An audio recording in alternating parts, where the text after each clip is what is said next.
বিতর্কে যেতে চাইছি না, যেহেতু মানে কথা আমার স্ত্রী নেই, ষষ্ঠীর নেমন্ত্রণ পাইনি, তবু আমি এসেছি। কেন এসেছি বলো তো? হে হে, বাচ্চাগুলি একটু ভালো মন্দ খেতে পাবে। অনেকগুলি ছেলে মেয়ে আপনার ল্যাজে গোবর হয়ে যাচ্ছেন তাই? না না, ওসব নিয়ে আমি ভাবছি না। হাজার হোক, মানে কথা কি আনন্দ, আমি এদের বড় জামাই, এদের স্ত্রী মারা গেছে, এদের হয়তো দায়বদ্ধতা নেই, তাই বলে মানে কথা আমি কেনই তার হব? মানে কথা এদের আমি বুঝিয়ে দিতে চাই, তোমরা অভদ্র হতে পারো, আমি কিন্তু ছোট লোক নই। গান শ্বশুর মশাই বলেছিলেন রকমাইদার কোনো কাণ্ড জ্ঞান নাই, শুয়োরের কলের মতো এক গাদা ছেলে মেয়ে নিয়ে এসেছে। চালুনি ছুচকে বলে তোর পেছনে কেন ছাদা? নিজে কি সাধু পুরুষ? আজ খানা মেয়ে হয়েছিল ওরা, চারটে মরে গেছে। হ্যাঁ হ্যাঁ, আমার তো এর আগে দুটো মরেছে, পরে আরো দুটো মরেছে। আমার মোটে 6.5টা ছেলে, মানে কথা চিংড়েকে নিয়ে। ঘরের সাথে বললেন কেন দাদা? হে হে, কি আনন্দ, মানে কথা প্রথম পক্ষের উচ্চিংড়ে, দ্বিতীয় পক্ষের 5খানা, আর একটা দ্বিতীয় পক্ষের পেটে।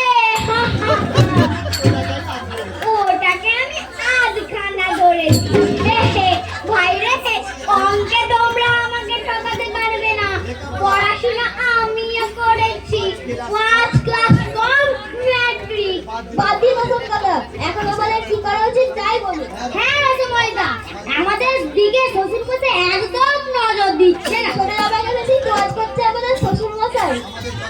আমাদের জলখাবার দিল মেঝেতে, ও ছোট জামাইয়ের জন্য ভাড়া করে নিয়ে টেবিল চেয়ার। ছোট জামাই খেলো ঘিয়ে বাজানোছে, আমরা খেলুম হোয়াইট অয়েল। আমরা অপমানিত। আর শুধু তাই নয়, আমাদের পদে পদে অপমান করা হচ্ছে। তেলে মাথায় তেল দিচ্ছে শ্বশুর মশাই, তোমাদের রুক্ষ মাথার দিকে তাকাবার পুরুষত্ব কোথায়? আপনি জোরালো প্রতিবাদ করুন, আমরা আপনার পেছনে আছি। হ্যাঁ রসময়দা, আপনি প্রতিবাদ করুন, এই বয়সে আমরা মানছি না, মানবো না। কি আনন্দ, আমার যে বউ নেই ভাই। আপনার বউ নেই, কিন্তু আমাদের বউ আছে। সবাই যদি একসাথে প্রতিবাদ করি তাহলে আমাদের দাবি মানতে বাধ্য। তোমরা স্নান করতে যাও বাবা। তোমরা স্নান করতে যাও বাবা, রান্না হয়ে গেছে। আরে উচ্চি রে, কি রান্না হলো আজ? চিংড়ি মাছের মালাইকারি, ইলিশ মাছ ভাপা, ভাজা ইলিশ, খাসির মাংস, পোলাও, মুগ ডাল মাছের মাথা দিয়ে, তারপরে দই সন্দেশ রাবড়ি তো আছে।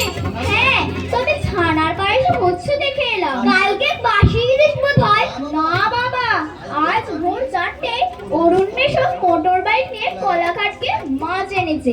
মাছ তো নয়, যেন 5খানা বিরাট বিরাট মাছ এনেছে। মাছের সাইজ দেখলে মাথা তোমার খারাপ হয়ে যাবে। আমাদের শ্বশুর মশাই দিয়েছেন? না গো, এত টাকা দাদু কোথায় পাবে? সব দিয়েছে ছোট মেশো, তোমরা ভাবতে পারবে না। মাছ মাংস মিষ্টি মিলিয়ে 1000 টাকা বেরিয়ে গেছে অরুণ মেশোর। এজন্যই দাদু বলে তোর দাদু বলে আমার একটাই জামাই, বাকিগুলো সব অপদার্থ। দিদি আবার ফোড়ন কাটে, তাকেই বলে জামাই, যার আছে বেশি কামায়। এত বড় অপমান তোমরা সহ্য করবে? আমরা সবাই অপদার্থ, আর ওই পুরনো তো জামাই। আমরা অনশন ধর্মঘট করব। তো আমরা কি কুকুর যে তুই বললেই ছুটে গিয়ে খেতে বসবো?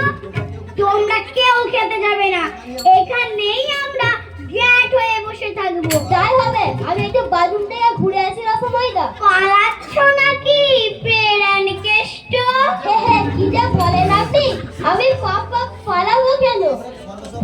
আমরা তো সর্বসম্মত সিদ্ধান্ত নিলাম অনশন করবো।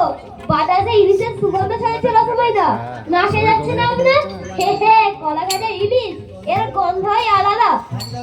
হ্যাংলার মতো একেবারে যেন হেসেলে ঢুকে যায় ওটা। আরে মাঠে গেলাম, আমি নদী নয় বুঝলেন। তবে হ্যাঁ, বাথরুম থেকে বেরিয়ে রান্না করে যেতে হবে। বউকে বলে আসবো আমরা অনশন ধর্মঘট করছি, মুখে জল শুদ্ধও যেন দেয়। সত্যিই তো, আমরা তো কুকুর নয় যে তুই বললি পাতা ছাড়তে যাবো। রানীকেষ্ট করে একটুও বিশ্বাস নেই। হ্যাংলার মতো গিয়ে হয়তো বলবে একটা বাটিতে একটু দিন তো মা, নুন হয়েছে কিনা দেখে দেখি। ওকে আমি হাড়ে হাড়ে চিনি, এক নম্বরের পেটু। আমিও তাহলে যাই, অসময় দাও বউকে বলে আসি। কি আনন্দ! মানে কথা, আমরা সবাই অনশন ধর্মঘট করছি।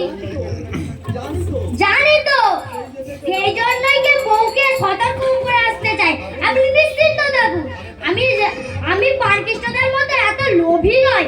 ওরকম জিনিস আমি গন্ডায় গন্ডায় খেয়েছি। আমি বউকে গিয়ে বলবো, তোমার বাবাকে বলে দাও আজ আমরা কেউ খাবো না। হা হা হা। যেতে হবে না। যেতে হবে না, তুমি বসো তো। আরে ছাড়ুন। আরে ছাড়ুন মশাই, বোকার মতো বসে থাকার কোনো মানে আছে? রেডিওতে শুনেননি নোটিশ দিয়ে অনশনের কথা জানিয়ে দিতে হয়?